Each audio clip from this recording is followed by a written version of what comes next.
Dans la Bible, il est dit qu'il y a un festin de noces au ciel. C'est celui de l'agneau et de son épouse, se dire le Seigneur Jésus-Christ.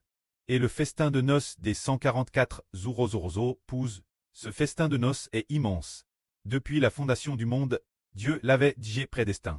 Elle agneau notre prêt, le Seigneur Jésus. Pour son épouse, il est descendu du ciel pour se faire homme. Alors, encore pour son épouse, il a manifesté qu'il est le Fils de Dieu, crucifié pour son épouse, pour racheter son épouse pour le royaume des cieux. Ainsi, l'amour du Seigneur Christ est plus fort que la mort. Il aime son épouse plus que la mort. Alors il fut mis mort et ressuscita des morts le troisième jour. Ainsi, le jour avant d'être mis mort, c'était précisément la Pâque. Le jour où il fut mis mort était la Pâque, mais le soir où la Pâque arriva, il dit qu'il ne mangerait pas cette Pâque, jusqu'à ce que tout ce qui concerne la Pâque soit accompli dans le royaume des cieux, accompli dans le royaume du prêt. En réalité, le Seigneur Jésus-Christ est l'agneau de la Pâque, l'agneau pascal. Il veut que tout ce qui concerne la Pâque, ce qui concerne le Seigneur Christ, soit accompli dans le royaume des cieux, se dire tout ce qui concerne le Seigneur Jésus-Christ. L'agneau de la Pâque crucifie les choses du Seigneur Jésus-Christ, accompli dans le royaume céleste. De quoi s'agit-il? Le Seigneur Jésus-Christ crucifie. Et qu'est-ce qui a été accompli d'autre dans le royaume des cieux? C'est d'amener son épouse bien-aimée, atteindre la mer de verre dans le royaume des cieux, pour se marier avec lui, devenir son épouse pour l'éternité. Alors regardons quoi ressemble ce festin de noces célestes. Frère Hbert, lisez ceci s'il vous plaît. Ensuite, j'entendis comme la voix d'une foule immense, et comme le bruit de grandes eaux, et comme le bruit de fort tonnerre disant: Louez l'Éternel, car notre Dieu Tout-Puissant, l'Éternel règne, réjouissons-nous et soyons dans l'allégresse, et donnons-lui gloire, car le temps des noces de l'agneau est venu, et son épouse s'est prépare. Un fin lin clatant et pur fut donné l'épouse, pour revêtir ce fin lin clatant et pur. Ce sont les œuvres justes de tous les saints, certes tiens.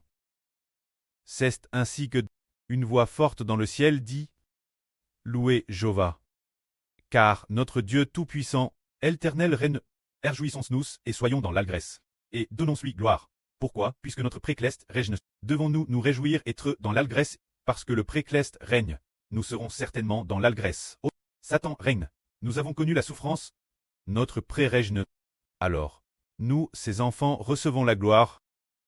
Ces enfants seront pour toujours, car arrête que le précleste règne, nous, ces enfants, auront la vie éternelle pour toujours. Ces enfants vont aussi, durant le règne du précleste, régner ensemble. Il est dit ici encore: vous devriez vous réjouir et être dans l'allégresse, et lui donner gloire. Nous devons rendre gloire au précleste. Et dire encore: car le temps des noces de l'agneau est venu. Et son épouse s'est dit: prépare elle l'aime. Pourquoi le précleste régnait-il avec les noces de l'agneau? Y a-t-il un lien direct? Et nous comprenons, par exemple, un frère et une sœur se marient. Leurs noces sont arrivées. Ce mariage joyeux, beaucoup de gens viennent célébrer ensemble. Et alors, ils se marient et ont des enfants. C'est ainsi pour les hommes. Un frère et une sœur se marient. Mais qu'en est-il des noces de l'agneau au ciel? Il se trouve qu'il y a une chose merveilleuse. En fait, les noces de l'agneau signifient que inviter les gens devenir l'épouse du Seigneur Christ. Devenir les membres du corps du Seigneur Christ. Inviter les gens régner avec le Seigneur Christ. C'est cela, les noces du royaume des cieux. Ce sont ceux qui deviennent épouses du Seigneur Jésus. Il n'y a pas que des sœurs, il y a aussi des frères, il y a des frères et des sœurs qui deviennent tous épouses du Seigneur. Ainsi donc, c'est différent du mariage humain. Dans le mariage humain, l'épouse que le mari veut épouser doit être une femme seulement, elle doit être une femme.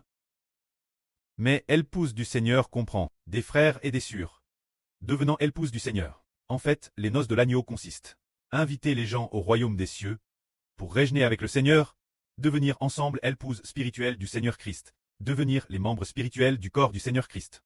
Que la gloire soit auprès et au Seigneur.